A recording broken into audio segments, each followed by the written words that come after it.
అమెరికాలో paediatrician doctor cold cough వస్తే ఎలాంటి జాగ్రత్తలు తీసుకోవాలి, అలాగే ఇక్కడ వెదర్ అనేది ఎన్ని చేంజెస్ అవుతుంటాయి, ఎలాంటి ఎఫెక్ట్ అవుతుంది అనేది అయితే మనం ప్రీవియస్ వీడియోలో అయితే చూసాం కదా. ఎవరైనా కొత్తగా చూసే వాళ్ళైతే ఆ వీడియోని కంపల్సరీ చూడండి, చాలా యూజ్ అవుతుంది. ఈరోజు మనం చూసే వీడియో వచ్చేసేసి ఆ డాక్టర్ దగ్గరికి వెళ్ళడం, అలాగే అక్కడ మేము వ్యాక్సిన్ వేయించామన్నమాట. ఆ వ్యాక్సినేషన్ ప్రాసెస్ అదంతా ఎలా ఉందో చూపించబోతున్నాను. ముందుగా మనం హాస్పిటల్కి వెళ్ళాలి అంటే ఎప్పుడైనా సరే కంపల్సరీ అపాయింట్మెంట్ ఉండాల్సిందే. అపాయింట్మెంట్ లేకుండా అయితే మనం ఎక్కడికి ఏ హాస్పిటల్కి అయితే వెళ్ళలేము. ఎమర్జెన్సీ అయితే మాత్రం ఎమర్జెన్సీ జాయిన్ అవ్వాలి. అర్జెంట్ కేర్, ఎమర్జెన్సీ కేర్ అని ఉంటుంది అనమాట. ఇమీడియట్గా అటైతే వెళ్ళిపోవచ్చు.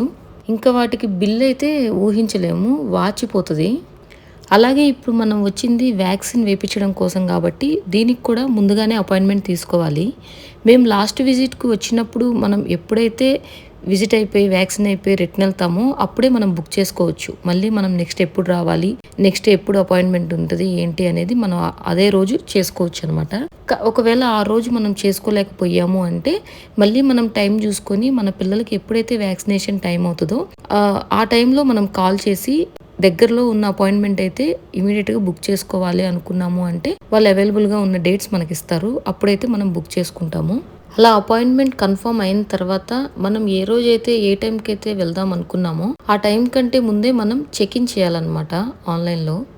అంటే మేము ఇప్పుడు హాస్పిటల్కి వస్తున్నాము అని కన్ఫర్మ్ చేస్తున్నట్టుగా. ఇంకా మన కన్ఫర్మ్ చేసుకొని హాస్పిటల్కి వెళ్ళిన తర్వాత మన నేమ్ ఇస్తే వాళ్ళే ఇంకా లైన్లో ఉంచి మనల్ని పిలుస్తారు. మొత్తానికి మా చిన్నోడిని అయితే పిలిచారు. ఆ పిలిచే టైంకి వీడు లాలీపాప్ తింటున్నాడు. అది తినద్దు అని చెప్పి నేను తీసినందుకు ఏ రకంగా ఏడుస్తున్నాడో. ఆ ఏడుపుతో వెయిట్ చెక్ చేయమన్నా, హైట్ చెక్ చేయాలన్నా కానీ చాలా టఫ్ అయిపోయింది. అసలుకి ఉండలేదు. టెంపరేచర్ చెక్ చేయడం, అలాగే హైట్, వెయిట్, హెడ్ సైజ్ ఎలా ఉంది, ఎంత ఉంది అనే విషయాలు అయితే మెయిన్ వాళ్ళైతే వెళ్ళగానే చెక్ చేస్తారు. ఇలా వ్యాక్సినేషన్ కోసం చాలాసార్లు వచ్చినా మా చిన్నోడు ఎప్పుడూ ఇబ్బంది పెట్టలేదు, కానీ ఈసారి మాత్రం చాలా ఇబ్బంది పెట్టాడు. ఎందుకో మరి మేబీ ఆ లాలీపాప్ నేను తీయడం వల్ల వాడికి నచ్చలేదు అనుకుంటా.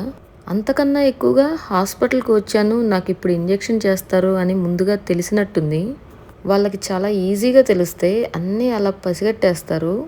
అలాగే ఈ వ్యాక్సినేషన్ చార్ట్ చూసుకున్నట్టయితే baby checkups from birth to age 2 అని ఉంది. అంటే 2 years ఏజ్ వరకు అనమాట. ఇంకా స్టార్టింగ్ 2 to 5 అని ఉంది కదా. అదేంటి అంటే బేబీ డెలివరీ అవ్వగానే విత్ ఇన్ 5 days లోపల ఒక విజిట్ అయితే మనం పీడియాట్రిషియన్ అపాయింట్మెంట్ తీసుకొని కంపల్సరీ రావాలి. లేబర్ పెయిన్స్ వచ్చి హాస్పిటల్కి వెళ్ళి అక్కడ డిశ్చార్జ్ అవుతాం కదా, అక్కడ నార్మల్ డెలివరీ అయితే 2 days ఉంచుతారు, సీసెషన్ అయితే 3 daysలో డిశ్చార్జ్ చేస్తారు కదా. ఆ 3 days లోపలే మనం పీడియాట్రిషియన్ అపాయింట్మెంట్ అక్కడే తీసుకొని డిశ్చార్జ్ అయిన తర్వాత 1-2 daysలోనే మనం ఇమీడియట్గా అయితే హాస్పిటల్కి రావాల్సిందే. అదైతే మ్యాండేటరీ. ఎందుకంటే పిల్లలకి జాండీస్ టెస్ట్ కానీ ఇంకేదన్నా ప్రాబ్లం ఉందా స్టార్టింగ్ స్టేజ్లో అనే విషయం మొత్తం కూడా విత్ ఇన్ 5 daysలోనే వీళ్ళు చాలా క్లియర్గా స్పష్టంగా చూస్తారు. అప్పటి నుంచే మనకి నెక్స్ట్ అపాయింట్మెంట్స్ కానీ నెక్స్ట్ వ్యాక్సినేషన్స్ ప్రాసెస్ కానీ మొత్తం కూడా చాలా ఈజీ అవుతుంది. అలా ఫస్ట్ విజిట్ అయిపోయాక చార్ట్ చూసారు కదా, first month, second, 4th, 6th months తర్వాత నుంచి మళ్ళీ 3 monthsకి విజిట్ అనేది ఉంది. అలా మొత్తంగా మనం ఒక 9 సార్లు అయితే మనం వస్తాము 2 years లోపల హాస్పిటల్కి. వాటన్నిటిలో మోస్ట్ ఆఫ్ ది విజిట్స్ వచ్చేసేసి మొత్తం స్టార్టింగ్ చెకప్స్ చేసి వెంటనే వ్యాక్సినేషన్ కూడా జరుగుతూ ఉంటుంది. అలాగే వచ్చిన ప్రతిసారి ఐ చెకప్, అలాగే ఇయర్స్ ఎలా ఉన్నాయి, బేబీ గ్రోత్ ఎలా ఉంది అనే విషయాలన్నీ కూడా మొత్తం అబ్జర్వ్ చేసి మనకు అన్ని విషయాలు అయితే షేర్ చేస్తారు. మనకి డౌట్స్ ఉన్నా కూడా ఇట్లా డాక్టర్ని అయితే మనం అడగచ్చు. మంచిగా ఓపిక్గా సమాధానం చెప్తారు. పేషెంట్ డౌట్స్ అడగడానికి కానీ వాళ్ళ ఆన్సర్ చెప్పడానికి కానీ చాలా ఓపిక్గా టైం అయితే ఇస్తారనమాట. హడావుడైతే ఏ పేషెంట్కి చెయ్యరు. ఇలా డాక్టర్ గారు వచ్చి ఏం మాట్లాడారు అనే వీడియో లాస్ట్ వీడియో అయితే ఉంది, చూడండి. ఏమన్నా డాక్టరు హైఫై ఇచ్చాడా, ఇంకేమన్నాడు? Pain one is for teeth, with just brushing his teeth. Okay, this is the vaccine we'll be giving. And according to his weight, he's 26 lb. So if he gets fever, you can give him 5 ml of Tylenol. Okay. Sure. Thank you for it. So please put the gloves. You can even use children's Tylenol, right? Yeah, of course. Just brush his teeth first, and then. We are not happy today. No. Why? It's yummy candy, okay?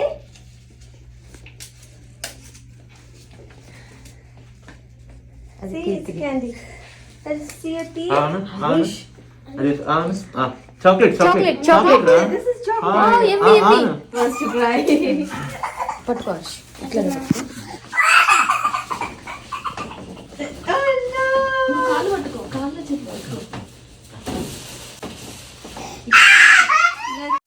ఇలా పిల్లలకి వెళ్ళినప్పుడు పళ్ళు పుచ్చిపోకుండా fluoride wash అనేది చేస్తారు పిల్లలకి. అది చాలా టేస్టీగా ఉంటుంది, కొంచెం తీయగా ఉంటుంది. ఇలా చిన్నపిల్లలకి సంబంధించిన మెడిసిన్స్ అన్నీ కూడా ఆల్మోస్ట్ కొంచెం ఫ్లేవర్ అనేది తీయగా ఉండేలాగా చూస్తారు, పిల్లలు ఇష్టంగా తినాలి తాగాలి అని చెప్పేసి. ఆ కోల్డ్ కఫ్ ఉన్న లాస్ట్ డాక్టర్ గారు మాట్లాడిన వీడియోలో కూడా చూసుకుంటే వాళ్ళకి కొంచెం సిగ్గా ఉన్న టైంలో అలా మెడిసిన్ ఇచ్చినప్పుడు అప్పుడు టేస్ట్ ఎక్కువగా ఉంటుందంట, అదే చెప్పారు దాంట్లో. ఇది చూసుకున్నట్టయితే ఇప్పుడు ఇట్లా వాష్ చేసిన తర్వాత ఒక 10 మినిట్స్ అనేది వాళ్ళకి వాటర్ కానీ ఫుడ్ కానీ ఏం పెట్టకుండా చూసుకోవాలి. దీని తర్వాత 18 మంత్స్ వ్యాక్సిన్ అయితే వేయించాము. నార్మల్గా అయితే లిస్ట్లో 4 ఉన్నాయి. మేము ఈసారి 4 వేయించాలేమో, చాలా కష్టం అవుతుంది అనుకున్నాను. బట్ హెపటైటిస్ ఏ ఒక్కటే పెండింగ్ ఉంది, సో అదొక్కటే వేశారు. ఒకటే అని తెలిసిన తర్వాత చాలా హ్యాపీగా ఫీల్ అయ్యాం అనమాట. పాపం వాడు ఎక్కువ అలసిపోకుండా ఉంటాడులే అని. బట్ చూస్తున్నాం కదా ఏ రకంగా ఏడుస్తున్నాడో, చాలా కష్టం అనమాట. వాళ్ళకి కొంచెం ఊహ తెలుస్తూ ఉంది కదా, ఇంక ఇప్పుడు వాళ్ళు చాలా భయపడతా ఉంటారు. వాళ్ళని కంట్రోల్ చేయడం కూడా మనకి ఇబ్బంది అవుతుంది. అసలు ఒక్కళ్ళం హ్యాండిల్ చేసే సిచ్యువేషనే కాదనమాట. ఈ స్టేజే అలాంటిది. ఇంకా 2-3 ఇయర్స్ ఇలానే ఉంటారు. ఆల్రెడీ నేను పెద్దోడిని చూసి నాకు ఆ ఎక్స్పీరియన్స్ బాగా ఉంది. పెద్దోడు కూడా అంతే, అసలు కంట్రోల్ అయ్యేవాడు కాదు. కింద పడి డొల్లి ఏడవడం అన్నీ గుర్తుపెట్టుకొని కొంచెం స్టాప్ చేయకుండా మరీ ఏడుస్తూ ఉండేవాడు. ఇంకా 2 కిడ్స్ మదర్గా నాకు ఇవన్నీ బాగా అలవాటు అయిపోయాయి. ఎలా కంట్రోల్ చేయాలి అనేది కూడా ఆల్మోస్ట్ తెలిసిపోతుంది. సమ్ టైమ్స్ మనం కానీ ఓపిక లూజ్ అయ్యామంటే మాత్రం ఇంకా అంతే సంగతి, మొత్తం పీక్ వెళ్ళిపోద్ది అనమాట మన కోపం. మొత్తానికి అలా సూదేసి ఒక బ్యాండెడ్ అయితే వేసేసారు. ఇలా హాస్పిటల్కి రాగానే వాడికి వ్యాక్సిన్ వేయడం కోసం డాక్టర్ గారితో మాట్లాడడం కోసం ఒక రూమ్ అయితే ఇచ్చారు కదా, ఇంకా ఆ రూమ్లో పని అయిపోయింది. మొత్తం ఖాళీ చేసి ఎటోళ్ళ మట్టు బయటకు అయితే వచ్చేసాము. ఇప్పుడు మళ్ళీ మనం రిసెప్షన్లో అయితే మనం నెక్స్ట్ అపాయింట్మెంట్ ఏంటి అనే విషయాలు అయితే వాళ్ళతో డిస్కషన్ చేసి మళ్ళీ నెక్స్ట్ అపాయింట్మెంట్ బుక్ చేసుకోవచ్చు. లేదు అంటే 6 మంత్స్ తర్వాత మనమే గుర్తుపెట్టుకొని కాల్ చేస్తే అపాయింట్మెంట్ అనేది బుక్ చేస్తారు. అలా మనమైతే చెక్అవుట్ చేసేయాలి.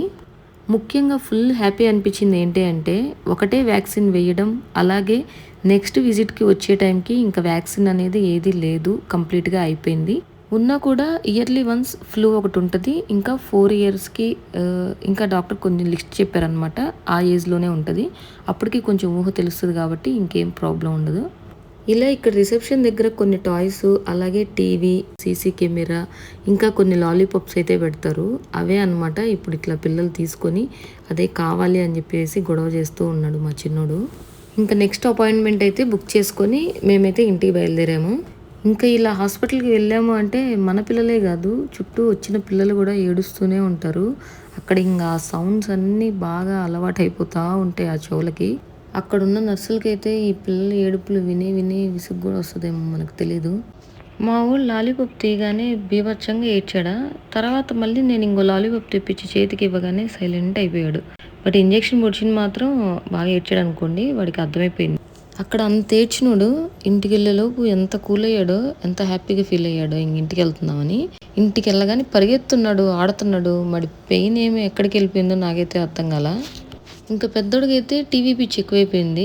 ఆ హాస్పిటల్లో ఉన్నప్పుడు కూడా ఆ స్క్రీన్ చూస్తూ ఉన్నాడు. ఇంకా ఇంటికి వెళ్ళి కూడా నేను టీవీ పెట్టుకొని చూడొచ్చా అని చెప్పేసి అంటున్నాడు. వీళ్ళని కంట్రోల్ చేయడానికే, మంచి చెడు చెప్పుకోవడానికే సగం ఓపిక అయిపోతుంది.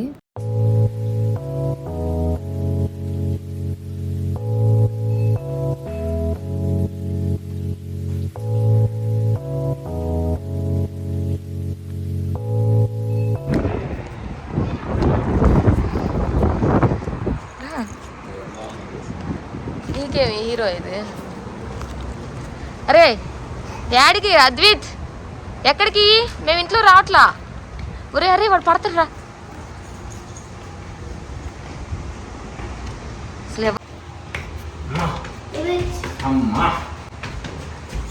Good job, Advit. Hey.